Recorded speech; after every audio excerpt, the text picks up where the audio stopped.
Here's the mindful man reading another chapter entitled Exam Nerves. What does that do that? Sign.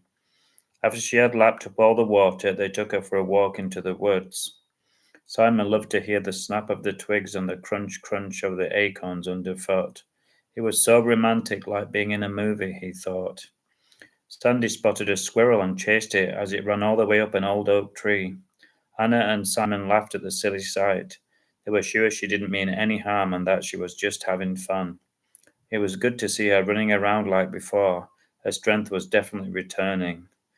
They kissed again and it was magic, and they all went back home before it got too dark. The next day, Simon found out that he'd passed his exam.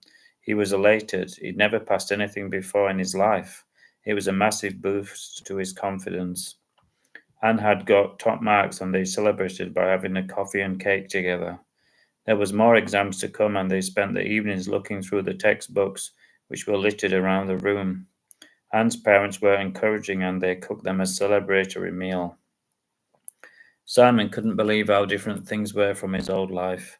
The more time went on, the less he thought of Alf, and his memories of the past seemed like a dream, a bad dream. He was now so relaxed that his nervousness was slowly evaporating. In the past, he couldn't sleep and he was tired all the time. It was no wonder he hadn't done well at school when he was too tired to concentrate. Every evening, Simon ploughed through the books with Anne. His confidence was growing. Although he disliked maths, he loved English literature and he vowed to read every famous book he could get his hands on. Anne laughed and said she had read most of them anyway. She was a voracious reader and she recommended well known authors to him.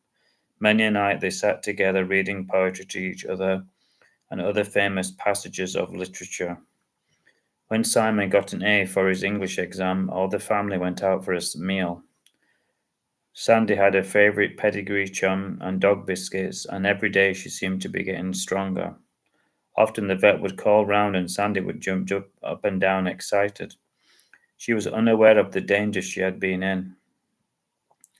Gradually their fears subsided, and many a time, as Sandy ran quickly across the fields, it was as if nothing had ever been wrong.